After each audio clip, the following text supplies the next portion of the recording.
In the 1800s, Texas was a wild and lawless place, attracting all manner of thieves, murderers, and other ruthless outlaws. To combat these many desperados and fight the Indians, who were prone to attacking the white settlers, rode the Texas Rangers, who set about taming the wild Texas frontier.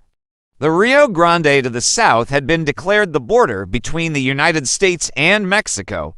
However, the Mexican government refused to recognize the boundary, insisting instead that the Nueces River was the border. This left a giant chunk of land between the two rivers, which became known as no man's land and a prime target for outlaws.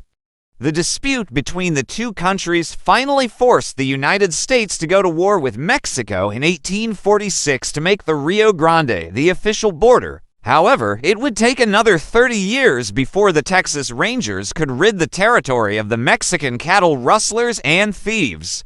These men were known as the Texas Rangers, a roving posse of expert gunmen, were not men to be messed with. Following their adversaries everywhere, they lived out of the saddle and often dispensed justice brutally. Two of these men were Creed Taylor and William Alexander Anderson Bigfoot Wallace, who was himself a folk hero. It was Bigfoot, with Creed's blessing, who created El Muerto. In 1850, a man known simply as Vidal was busy rustling cattle all over South Texas, and soon he had a high price on his head, dead or alive. During that summer, Vidal took advantage of a Comanche raid, which pulled most of the men northward to fight off the attack. In the meantime, the sparse settlements were temporarily left unguarded.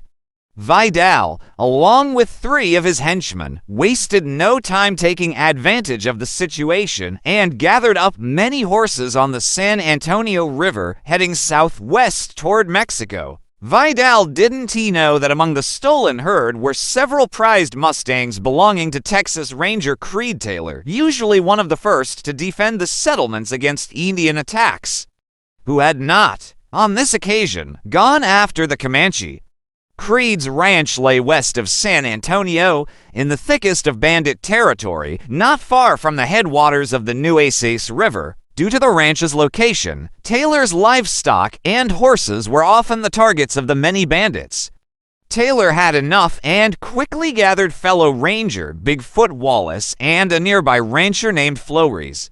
Wallace and Taylor were as skilled as any Comanche when tracking, and the 3 men found Vidal's and his henchman's trail. When the 3 men found the outlaw camp, they waited to attack until night, when the bandits were sleeping.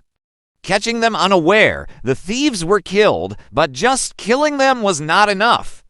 Taylor and Wallace wanted to set an example that would deter future bandits.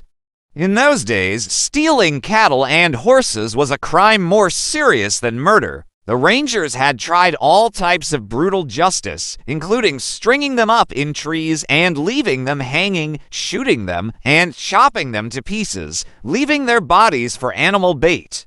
But nothing had worked to stop the outlaws. In a dramatic example of frontier justice, Wallace beheaded Vidal and then lashed him firmly into a saddle on the back of a wild Mustang, tying the outlaw's hands to the pommel and securing the torso to hold him upright. Bigfoot then attached Vidal's head and sombrero to the saddle with a long strip of rawhide. He then turned the bucking horse loose to wander the Texas hills with its terrible burden on its back. Soon, stories began to abound about the headless rider, usually seen in a remote country with its sombreroed head swinging back and forth to the rhythm of the horse's gallop. As time went on, more and more cowboys spotted the dark horse with its fearsome cargo, and not knowing what it was, they riddled it with bullets. But the horse and its rider rode on, and the legend of El Muerto, the Headless One, began. Soon, the South Texas brush country became a place to avoid, as El Muerto was credited with all kinds of evil and misfortune. Finally, a posse of local ranchers captured the wild pony at a watering hole near the tiny community of Ben Bolt just south of Alice, Texas. Still strapped firmly on its back was the dried-up corpse of Vidal, now riddled by scores of bullet holes and Indian arrows. The body was buried in an unmarked grave near Ben Bolt, and the horse was free of its burden at last.